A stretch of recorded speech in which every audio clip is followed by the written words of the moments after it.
Hi everyone, it's Shotzi for the Rough Cuts on Sunday. It's been a very busy week, as you all know from last week. The Austin Film Festival has been going on, and I was lucky enough to have viewed Black Swan, directed by Darren Aronofsky.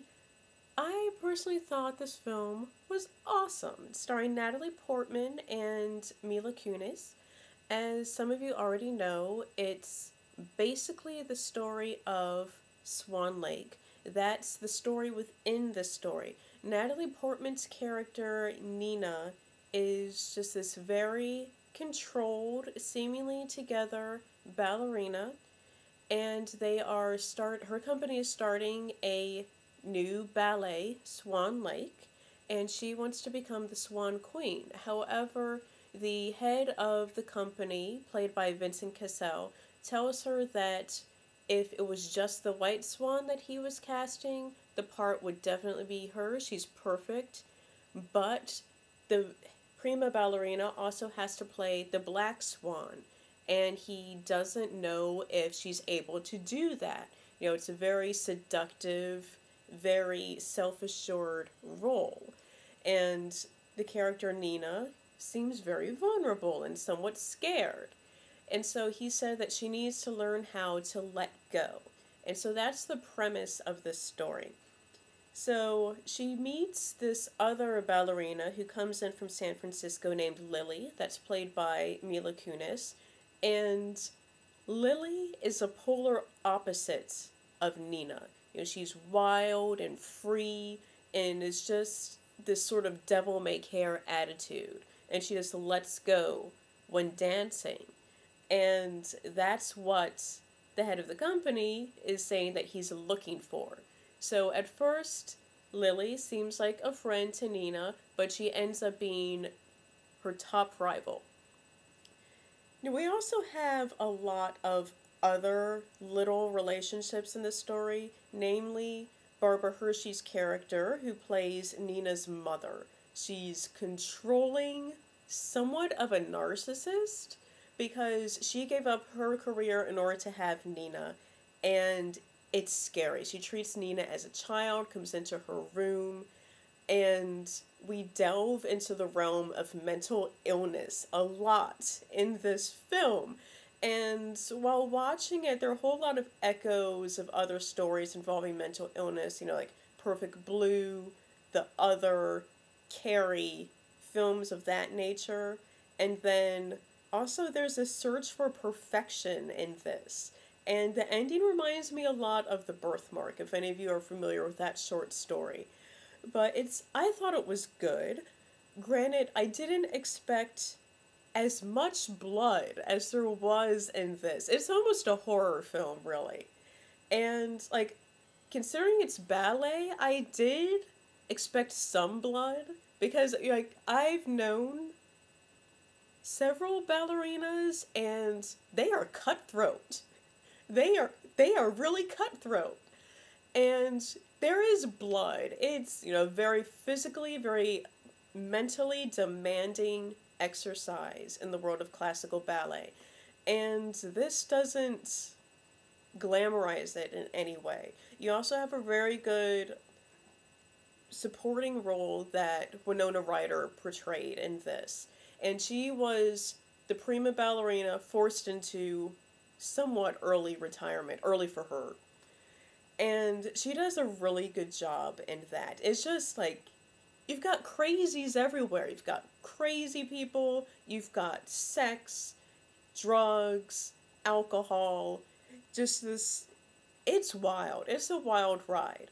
When the film was over, after the screening, I heard a lot of people, speaking around me, and it was a lot of mixed emotions on this. A lot of people didn't like it. It wasn't what they were expecting at all. They weren't expecting anything so dark. But a lot of ballet movies, like The Red Shoes, they're very, very dark themes. A lot of ballets that are written are very, very dark. And the world of ballet itself, at least from my point of view, It's dark. It's not some happy-go-lucky thing. It's like, oh, I'm going to become a great ballerina when I grow up. It's not going to be like that.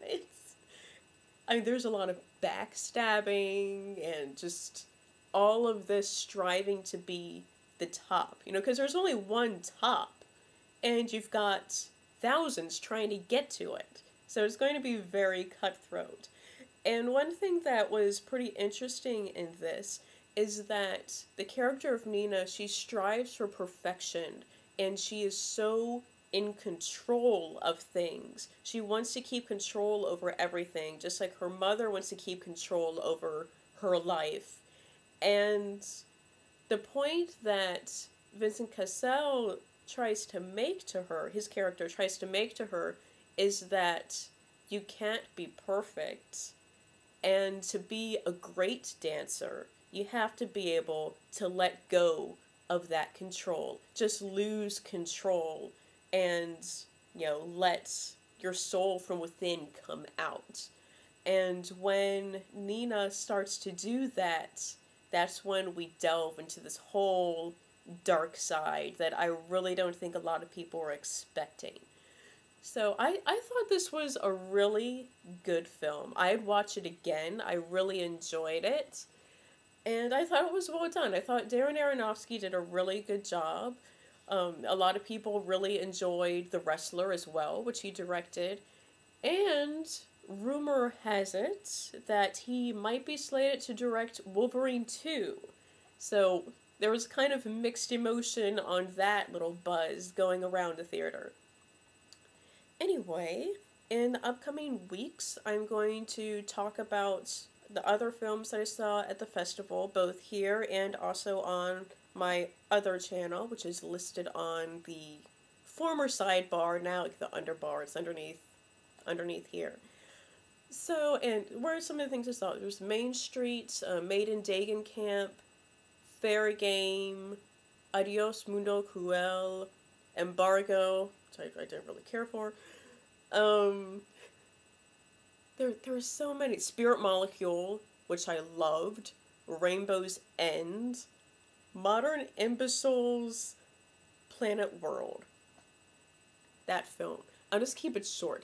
Modern Imbeciles, Planet World. If you see this playing somewhere and there is something else that you want to see, go watch that something else. Don't waste your time on that piece of crap film. I can't even figure out how it made it into the festival. It was awful. It was awful. The only good thing in there was the tiny horse, and that was it.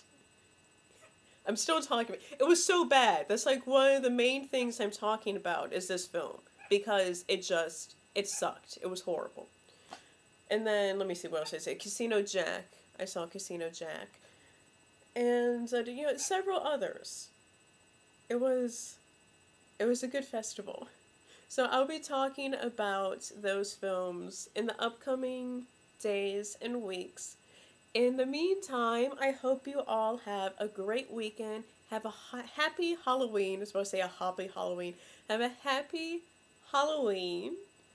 And when you all are watching this, most likely I am going to be still sitting in a classroom for my continuing education classes.